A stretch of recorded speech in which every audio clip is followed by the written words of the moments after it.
mostly sa mga white people, ayaw din nila talaga na magpatulong. Bakit hindi na rin nyo? Kung aalis ka ba, kinabus ko at saka bus ko to.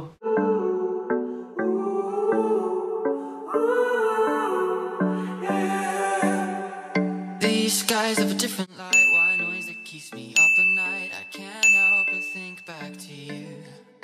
Hello guys, welcome back to another vlog. Yatsume Oliver Kagas. Guys, for today's video, kakatapos ko lang pong maligo po. So kaya medyo basa pa yung buko. Hindi na ako naglagay ng wax. It's because gabi na po dito. And then later on, matutulog din tayo. Kasama ko ngayon si Andy. Andyan siya, oh.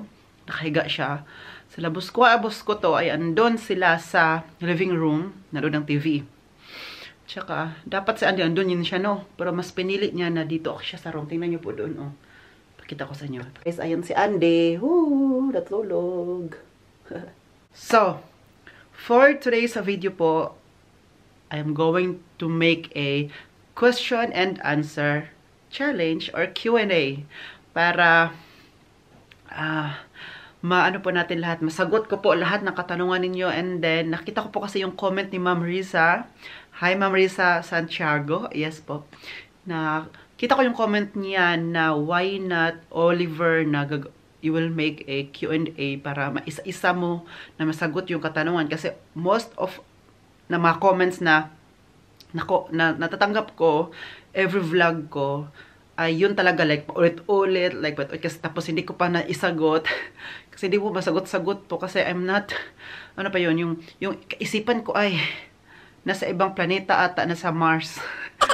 So, ngayon po, sasabihin ko na po talaga dito, at saka, once na masabi ko na dito, isagot ko dito, sana hindi na natin tanungin ulit para let's go to the next chapter. Another tanong. At sana maisagot ko po ng tama at maisagot ko po yung mga katanungan ninyo po doon. Please be mindful din po sa mga maisagot ko. Kasi po, tao lang din po ako, no. I am not perfect and we are not perfect ka, guys. Meron man tayo mga mali at saka may mali man na hindi natin sinasadya, di ba may ganon? May mali na sinasadya at may mali na nagawa natin na hindi natin sinadya. Kasi I thought or we thought na okay lang siya, but sa mata ng tao hindi siya okay. But you know, yun na yun. So, we're not perfect, but as long as meron tayong gumagawa tayo ng mabuti sa kapwa, gumagawa tayo ng kabutihan, then sa environment, sa community kung sinong kasama natin, kasi yung malaking impact po iyon na kapag sino po yung kasama natin, environment, sa community natin, at sa loob ng bahay, malaking impact po iyon or of who you are, di ba? So, mabait tayo sa kapwa, kung mabait yung environment natin, so makuha din natin po iyon, di ba? Meron ding sinasabi nga, minsan na, tell me who your friends are and I tell you who you are. O, di ba? Malayo na. So, let's go to our first question. So, ito po siya na ano ako dito. Na gusto ko lang ding i-address itong tanong na to na but I will not mention names po dito. Hindi ako name drop po. Basta nabasa ko lang din po ito sa mga comments ninyo po, sa mga vlogs ko. Yeah. But before na mag-start tayo sa Q&A, please be sure to like my vlog. Itong vlog na to, please like po kagad. And then share it to your friends, share it to your family. And then kung hindi ka pa po nakapag-subscribe, please subscribe right now po. I-click mo lang yan, oh, yung subscribe button na makita nyo. I-click mo lang yan. At saka please don't forget to tap that bell notification down below. So you will be notified for my next coming video. I-click nyo yung parang may ring. I mean, yung ring na bell pala. I-click mo siya na notifications para ma-notified kayo agad-agad kayo. Para kayo yung una makapanood sa mga vlogs natin na gagawin. So, ito po yung una. Simple things you do matters. And as remembered, your bosses have been more generous, kind, accommodating, treat you like a family, etc. You could have put the camera down and stop the vlog and help boss pick up the Tupperware. So, ito po yung vlog ko na nagsabi ako sa inyo, di ba, na ano ba yung vlog na yun? I think yung vlog na yun na sinabi ko sa inyo na ipasa ko yung exam na naipasa ko yung exam, di ba? Yun yung vlog na yon. Hindi ko alam kung napanood nyo po iyon na vlog. Basta ayun na po siya. Kasi from the beginning yun, na nagsalita ako, si Buskuan kasi si Uwe ay kuma siya ng Tupperware doon sa may cabinet. Tapos nangahulog lahat. Hindi naman lahat, but some of them nahulog. Then so nakuha ko sa camera. Oo. Na-videohan ko po iyon. At saka merong nagsabi, merong ring nagko-comment na sana tinulungan mo lang si boss, sana ikaw na lang kumuha ng Tupperware instead na siya. So meron namang nabasa din ako doon na mostly sa mga white people, ayaw din nila talaga na magpatulong as long as kaya pa nila. As long as kaya, so sa Bisaya pa di mas lapungkol. Ayaw nila kahit nasa harapan nila yan na kaya nilang gawin, kaya nila at gagawin yan po nila. Kasi hindi naman sila, kasi kung hindi nila kaya, sasabihin lang naman nila, di ba? Kasi Buskwat at Buskoto, hindi naman sila mahiya sa akin na, Oliver, tulungan mo ako. Hindi sila mahiya magsabi kasi kapag they need help, sasabihin naman talaga yan nila ka, guys. Kasi kami magkasama-sama dito, si Buskwat, Buskoto, hindi pa ba? Dapat kami muna dapat magkaintindihan kami, di ba ka guys? Kasi kami lang nasa bahay, so dapat communication is the key naman. At tulungan talaga kami. And then, kapag simple like that, kung kaya nila boss, kaya niya yan. Lahat po, siguro, masabi niyo po iyan kasi po, you are not here, you are not in my situation. Pero po, kapag andito ka po, masanay ka na lang po niya na hindi talaga din sila sanay na magpautos. At saka, utusan talaga nila ako kapag kailangan na nila ang tulong ko. Okay? Siguro makarelate din yung mga OFW ngayon na mga kababayan natin na, di ba, na nagtatrabaho din dito na most of white people, di ba, hindi talaga masyadong, hindi pala utos, in short, oo. But, minsan, meron tayong mga initiative, but yung ganun, naku, wala na yan sila. Hindi na problema. Ay, siguro sa mga mata ng iba, problema yun, but sila hindi yung problema. So, next question, maghanap po ako dito.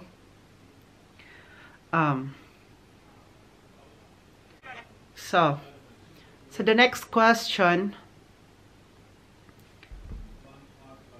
wait lang, andyan si boss. Pupunta yun siya ngayon. In 1, 2, 3. O, diba? Narinig ko yung katok. Hello! Möchtest du noch ein Kartoffelpuffer mit essen? Kumatok si boss sa room ko kasi tinanong niya ako kung gusto ko ba daw kumain ng pagkain na kartoffel na, basta, ano siya, piprituhin na patatas. Tinanong lang ako kung gusto ko ba daw kumain. Sabi ko, sige. Kasi nagluto si boss ko to ngayon. Tapos tinanong ako, sabi ko, tapusin ko lang itong vlog na to. And then, ito, next question po.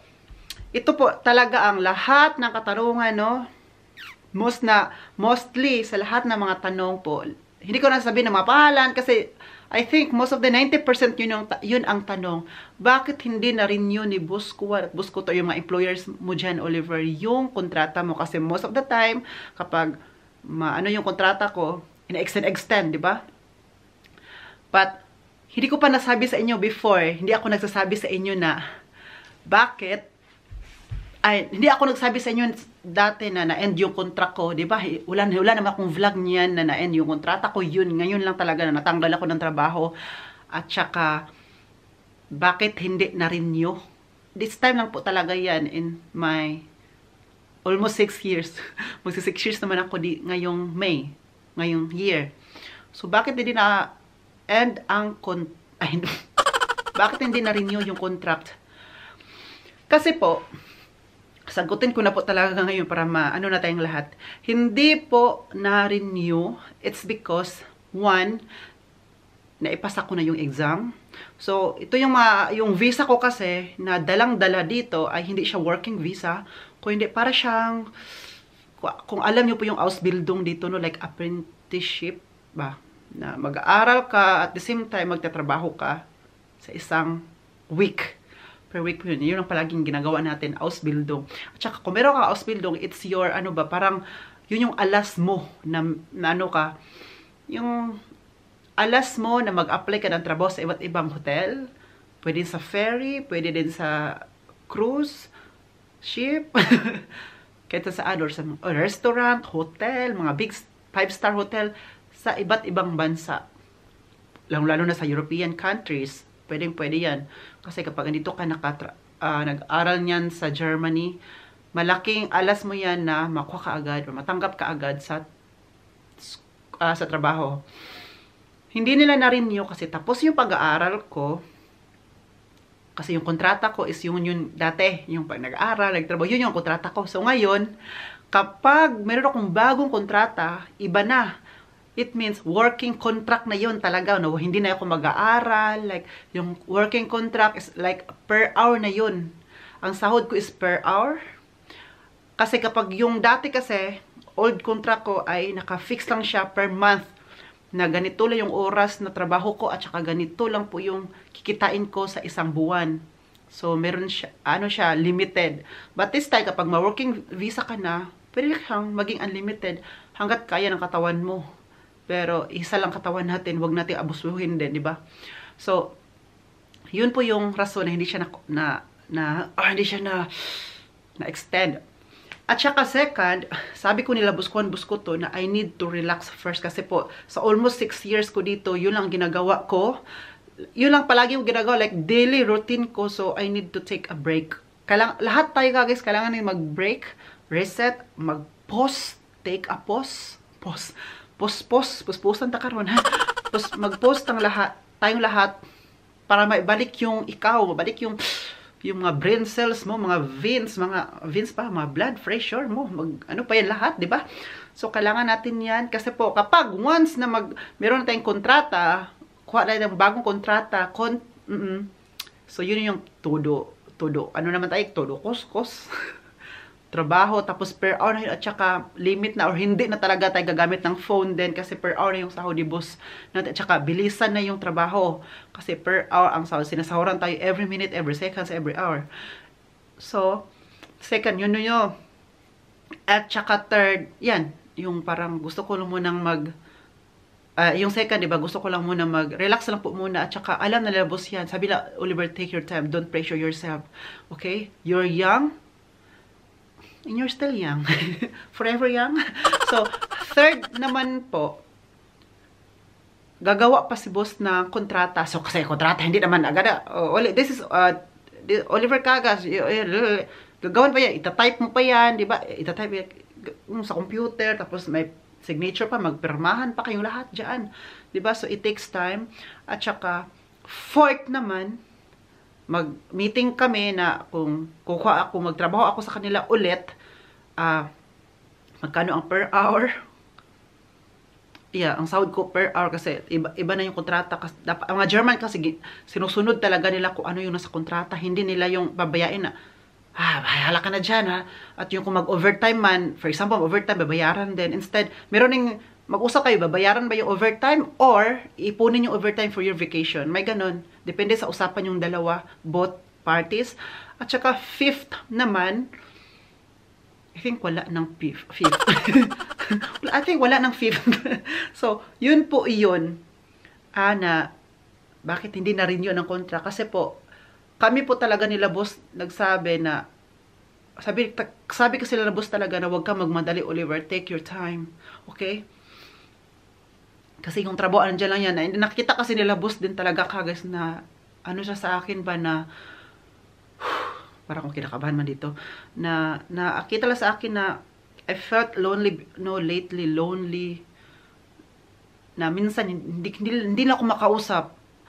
Like, kumakain kami, mag-inom ako ng kape, para ako matulala, like, ganun lang ako. Tapos, ang una maka-observe agad-agad ay si Ove. Kasi po, nag-aral man si Ove ng psychologist ba yun? Yan. Alam niya, masay-psycho niya yung mga tao kung may iniisip, may pinagdaanan. Kaya tinatanong niya ako agad na, Oliver, are you okay? Siya, why? Sabi ko pa, why? Kasi po, parang wala ka dito sa amin. Andyan ka, but mentally absent. Ang sabihin ko na lang ay, okay na ako, para wala nang usapan pa. But, deep inside, alam na niya yan, pero hindi niya masyado akong tatanungin pa kasi, alam na niya na, hindi din ako sasagot. Kasi po, ayoko na, tataas pa yun. Oo. Kaya sabi niya, ano mo lang, enjoy mo na yung time na wala ka pang trabaho. So, makes makes what you happy. What makes you, so gagawin mo yung anong gusto mo muna ngayon kasi wala ka pang trabaho, okay? So, and then if you are ready, ready na din kami at natapos na yung kontrata, oy, ay mag-contract signing na tayo. Wow, parang Star Magic naman this, contract signing na naganap. So, yun po yun kung bakit hindi na-extend ang kontrata ko. Okay po ka guys. So, lahat naman tayo may decision sa buhay at saka hindi naman pwede na ang decision nyo. Anong gusto nyo, ayun ang gagawin ko din. Iba-iba tayo ng, kaya nga binigyan tayo ng Panginoon na iba't-iba tayo na ugali, iba't-iba tayo ng may decision sa sarili kasi buhay mo yan, buhay ko to, di ba? It's okay na to give you an advice but it's not okay na you will control, no? Yung kontrolin mo na yung, dapat itong gawin mo, libre kasi ganun. Hindi naman, kasi lahat man tayo, matatanda. Matanda na ako, alam ko na din ko anong gawin ko. But thank you ka guys, kasi po, lahat ng mga comments yun, nababasa ko po yan and then I took it as a constructive criticism. Yung iba advice, a very good advice, I like it, and a very good suggestions, I like it very much. Kasi kapag yung mga advices, suggestions nyo, parang mapag-isip ko ba na, oh, tama naman sila, no? Parang merong tayo ba, parang isipin natin, okay? So ito, next question naman po, kung bakit, ayun, yung bakit tinanggal tayo sa trabaho. Kasi tinanggal sa trabaho kasi walang kontrata. Alam ka na magtrabaho ka dyan, wala ka namang kontrata. Di ba po? So, nasagot na natin yun. And then, another question naman po, kasi, yan. Ang another question ay yung, kung aalis ka ba kina Buskuan at saka Buskuto. Guys, may sabihin ako sa inyo about that question.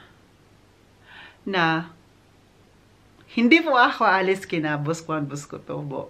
Kasi po, malaki ang utang na loob ko po sa kanila. Alam mo yung from rags to riches. Wow, hindi pa naman ako rich, no? From rags to rags na lang, ganun. ito na lang. From rags to middle class. Pero from rags, no, yung walang-wala ako, di ba, mahirap. Grabe, alam nyo naman yung kwento ng buhay ko. Kagas, pang may MMK talaga, di ba? Wala nang MMK ngayon, magpakailanman na lang. So, alam nyo yun na si Uvet, si Egbert, sila yung kumuha sa akin. Alam nyo yung, nandun ako, kinuha nila ako, like, literal na, ganun ba, kinuha ako na para tulungan. Sila po iyon. And then, yes, malaking utang na loob ko po sa kanila. Yung, tinanaw ko yung tulong nila. Kaya nga po, I'm doing my part, no, to help them. I'm doing my part and I'm doing my job very well. Kasi kung hindi very well, siguro every time pinapagalitan nila, boss, do hindi mo ako pinapagalitan na. Kung meron akong pinagsabihan lang siguro para matuto. Kasi yung isang tao, pag pinagalitan mo, hindi yan matuto. Kapag pinagsabihan mo, matuto yan, okay? Kasi, so magkaiba, no, pinagsabihan at saka pinagalitan. And, next, ay yung tsaka meron rin nag-suggest at meron rin another question din po na, kung dito din ako kina Buskuan magtrabaho, yes, nasabi ko to sa vlog ko, may trabaho ako dito na 4 hours dito kina boss, no? Tsaka kung matanggap ko na yung working visa ko, pwede ako mag-apply ng ibang hotel or, hotel or restaurant sa afternoon or evening, but hindi ko po iiwan yung trabaho ko kina boss dito sa hotel nila. Kasi, kapag aalis po ako dito, mas mas malaki yung kasi, no, ay, hindi ko rin alam. Siguro, kasi kailangan naman ako yung Buskuto dito kasi sa magtrabaho sa morning, ako yung dito. Kasi evening, afternoon naman hindi masyadong wala masyadong trabaho kasi yung mag-reception, kaya naman tinibos kasi kung mag-check-in ka, okay lang naman yan, di ba? Unlike nung gagawa ka talaga na, yung housekeeping talaga, yung mabigat. yung medyo mahirap siya, but eventually or along the way, magiging okay na siya at magiging madali lang siya kapag kaya mo na at saka alam mo na yung ginagawa mo, di ba? At saka happy ka sa ginagawa mo, yun yung importante. At saka pumayag man sila boss, no, na dito ako sa morning at saka sa evening or afternoon sa ibang hotel ako. Oo. At ito din po, good news. Kapag gusto ko na daw po magtrabaho sa ibang hotel at saka meron na yung working visa, yun ang hinihintay ko this time, ay si Buskuan mismo ang gagawa ng CV ko na para i-apply iyon, para dadalhin sa kung saan ako mag-apply. Oo. At saka, siguro sasamahan din niya ako. Kunwari, for example, magpunta ko doon, sasamahan niya ako, like, mag-drive lang ba? Pero ako naman talaga yung punta doon na pag mag-interview, ako lang naman, no, hindi man pwede na siya. Ano yung guardian? Ang tanda mo na, Oliver, hindi ka na mag-guardian dyan. So, yun po yun. At yan, nasagot ko na po na hindi ako alis kina boss. Alis lang ako kapag alis lang ako kapag afternoon or evening kasi magtrabaho man tayo sa iba. Pero dapat malapit lang dito para walking distance lang siya. Para lakad-lakarin lang din natin. At saka, kailangan din natin mag-ipon ng pera ngayon sa hindi naman, okay lang naman yung kita okay na boss, okay lang naman talaga, but I need an extra job then guys na, oo, kasi po, para mas matulungan ko pa yung pamilya ko sa Pilipinas, at saka maka-invest pa tayo, kasi yung investment ko, alam mo yun, yung investment ko, investment din ng pamilya ko, at saka achievement ko, achievement din ng pamilya ko, di ba? Ayoko na ako lang lahat. Kapag achievement ko, gusto ko na our pamilya ko, kinabos, achievement nila yan. Oo. At next question po, kasi po may nagsabi dito na, I think na-mention ni Oli noon in one of his vlogs that he needs the appropriate working visa. Yes, that's true. Which he doesn't have. So wala ako noon.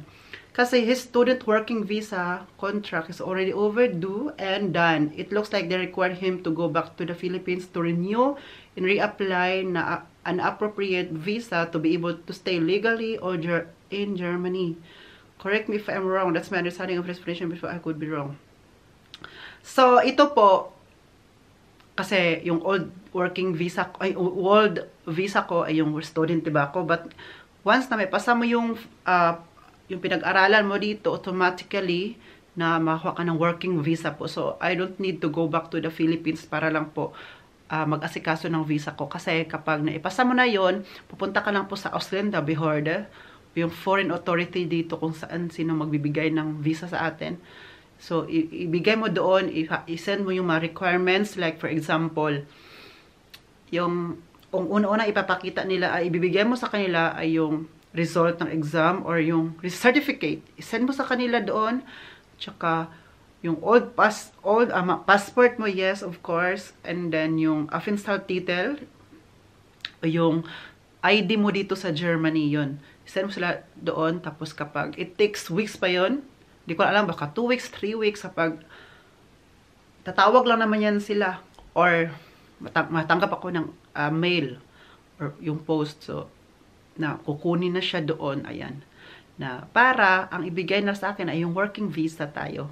So, malaman natin doon kung ilang years, so, ilang years ang ibibigay sa atin, but, of course, hindi na tayo mag-worry na, wala na akong visa, malapit na siya ma-expired, paano na to, hindi na tayo mag-worry, hindi na ako mag-worry kasi meron na akong working visa, working contract dito sa Germany, at saka meron tayong employer, at saka nagtatrabaho tayo, at saka nagbabayad tayo ng tax, no, oo. Kasi ngayon po, kapag working visa na ako, magbabayad na tayo ng tax, kasi po ako as Ausbildung, I think, correct me if I'm wrong, hindi magbabayad ng tax kasi po student man siya. Di ba student, hindi siya magbabayad ng tax. So ngayon kasi mag-working visa na, magbabayad ng tax. Correct me if I'm wrong, but yun yung naintindihan ko before, okay? Sa mga Ausbildung ha.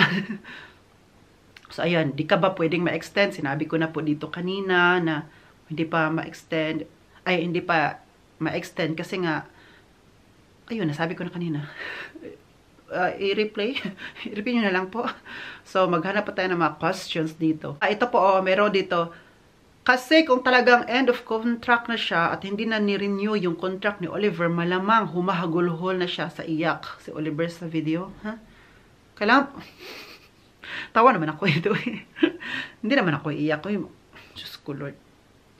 Alam mo yung ngayon, no? Parang sabi ko ba, alam mo yung kapag na tayo, for getting older, mas lumawak yung mundo natin, malawak yung parang naintindihan natin yung pasikot-sikot ng buhay. Minsan kailangan natin i-accept na yun talaga ang nakatadhana at yun ang dapat mangyari sa atin. Kailangan natin i-accept na something din na kailangan nating we need to lose something to to win, 'di ba? Meron ganon. So kung gusto mo pong magwagi, dapat meron kang iwan or meron kang ilus. Hindi ilus yung ano, papayat. Iba naman yung spelling nun. Ay, nagalit. So, at saka, so, feeling ko better magstay ka na lang sa kanila, work ka as a part-time job, tapos hanap ka ng mini job. Nakakalungkot kapag iwanan mo sila dahil kasanayan na nila na ikaw ang kanilang pinagkakatiwalaan. Ayan. So, ayan po. Yeah, maghanap tayo ng part-time. Part-time lang naman yun po. Kasi kapag, alam nyo po, kapag, for example ha, ito yung plan ko. Please, bear with me. For example ha, dito ako kinabuskuhan. Dito ako magtrabaho. 4 hours. For example, 4 hours a day. Tsaka 5 days lang. Kasi kailangan ko din ng day off no, na hindi ako magtrabaho sa ilabos isang araw at saka sa ibang sa isang araw or 2 araw ba yan. Kailangan natin day off. So, for example na lang, sa 7 days, kailangan natin ng 5 days. So, magtrabaho tayo na boss ng 5 days. So, 4 hours sa isang araw. So, 4 times 5. At saka 4 hours din sa iba. So, 5 days a week din po iyon. At saka, tapos hanap ka namin na nakalungkot. Ayan, ikaw ang pinagkataon. Yes, hindi ako. At saka, kapag si boss ko or boss ko to, they need me, for example, weekend, na magtrabaho ka, Oliver, yes, I will give it. Yes, I will help them, no? Kasi, dito naman ako nakatira. Kung ano po yun. But alam mo yun, kahit magtatrabaho na ako sa iba, kung ano yung ginagawa ko doon sa bahay nila, boss, kasi yung trabaho ko naman talaga is yung sa hotel. Yun naman talaga yung priority ko. Yung sa akin naman ay maglinis kina boss, maglinis sa bahay, magplancha, maghugas, initiative ko na po yun na tulungan sila. But yung iba kasi parang hindi nila alam kasi ang sinasabi nila nga, Oliver, dapat mo talaga yung gawin niya, maghugas yan, maglinis yan kasi yan naman ang trabaho mo kasi katulong ka dyan. Ha? Grabe, sila magsabi-sabi, katulong ka dyan. Parang, ang sakit na magsabi, yung iba, ang sakit magsalita na parang minamaliit nila yung katulong, which is a big help po yun. Kasi kung wala po yung mga katulong, no? So, ikaw gagawa lahat na, tapos, ano ka pa sa trabaho mo, like, puyat ka pa, pagod ka sa trabaho, tapos, wag mo po nating imamaliit yung anong trabaho ng isang tao po. Kasi lahat, for as long as mabuti at saka walang inaapakan na tao, yung marangal na trabaho, at saka hindi naman nila yung choice, no? Choice. Hindi ba na choice na yan ang trabaho nila? Kasi minsan, gawin na lang talaga. It's because, yun na lang yung alam na trabaho na gawin nila, diba? So, hindi natin imaliit. O, kung ano mang trabaho tayo ngayon, i-proud tayo kung trabahan, ano ka ba, soriro ka man, caregiver ka man, katulong ka man. Diyos ko, ay salute kasi kinuko. Ako nga dito, kahit ano lang ginagawa ko dito kagas para matulungan ko lang sila boss. Tapos yung iba, dapat talaga Oliver, initiative mag dyan. Kasi katulong ka lang dyan. Kumakakalang naman to sila. Oy, pero minsan masakit siya. But, yan, sabi ko, let's ignore na lang, no? Kaysa na, patulan natin sila. Walang mangyayari kung papatulan talaga ka, guys. Oo, So, marami na nagsasabi dito. Dami talaga na better stay with them because Busco are very supportive and nice. So, yes, I'm going to stay here. At saka yung iba naman, Oliver, dapat may initiative ka na hindi na-extend yung visa mo. It means hindi na nila boss gusto ka. Ay, hindi na gusto nila boss ikaw kasi hindi ka na-extend. But ngayon, nasabi ko na po lahat. So, wag na po kayo mag-worry po kasi sooner or later, baka tomorrow, meron tayong kontrata at magbalik trabaho na tayo, di ba? Then everybody's happy. Sis, dito talaga, huwag ka nang umalis dyan. Ayan. Oh, tapos, ano pa dito? Tapos ito, gusto namin, Oliver, dyan ka sa kanila magtrabaho kasi para mo na silang mga magulang. So, we suggest you stay with them. Oh, thank you po. So, thank you so much po, ha. Ano pa ba dito? Ano pa mga tanong? I think yun naman ang masyadong katanungan, no? Kung ano yung status ko dito. So, at least, nasabi ko na po sa inyo, no? So, wag na po kayo maguluhan. So, dito din, sagutin ko po ito. May sabi ito. Di ba parang nakakahiya sa kanila na 4 hours ka lang mag-work sa kanila pero dyan ka pa din nakatira. Pag-isipan maigi kasi maganda mag-work sa iba na malaya ka sa mga gusto mo gawin. Kaya lang, shoulder mo naman lahat ng expenses mo. Magmula sa bahay, tubig, kuryente, tsaka everyday food. Tapos, di ka pa makakapag-travel. Balance mo yun, mga advantage at disadvantage. Total, nagsulo ka naman sa buhay. Okay naman na isipin mo na lang ang self mo. Basta makasurvive ka sa araw-araw. At may konti sahod is enough na. Yung family mo sa Pinas, hayaan mo na din sila. Gumawa ng sarili nila buhay. Malaki na sila. Di mo na kailangan ng malaki obligasyon sa buhay.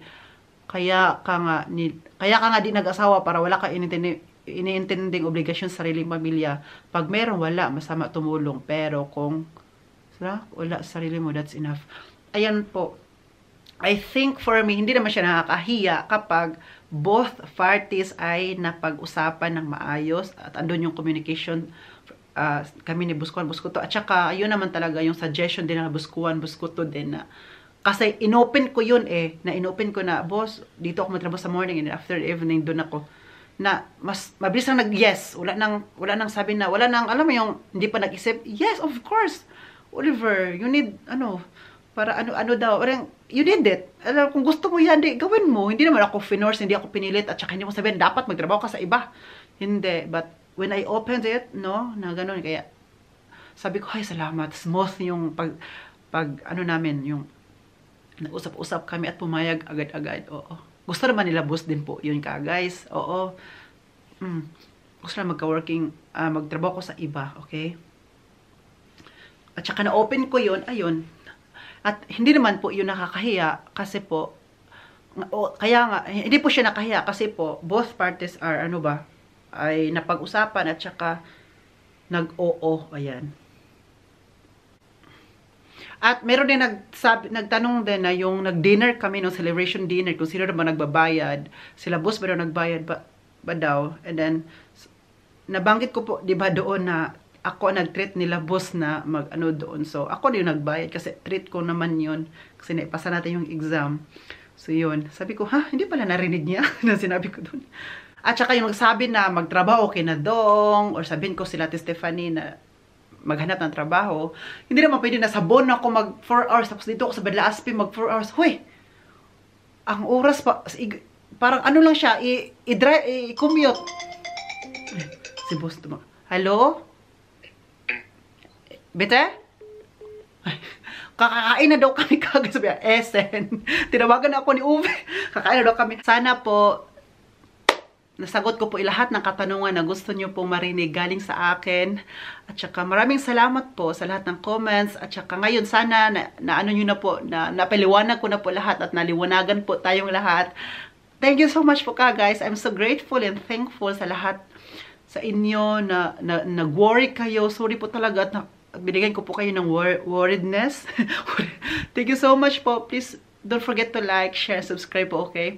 So, I'm going to end this vlog na kasi kakain na daw kami. Tumawag na si boss. Stay zen, stay safe ka, guys. This has been Oliver Cagas and God bless us all. And then, cheers po!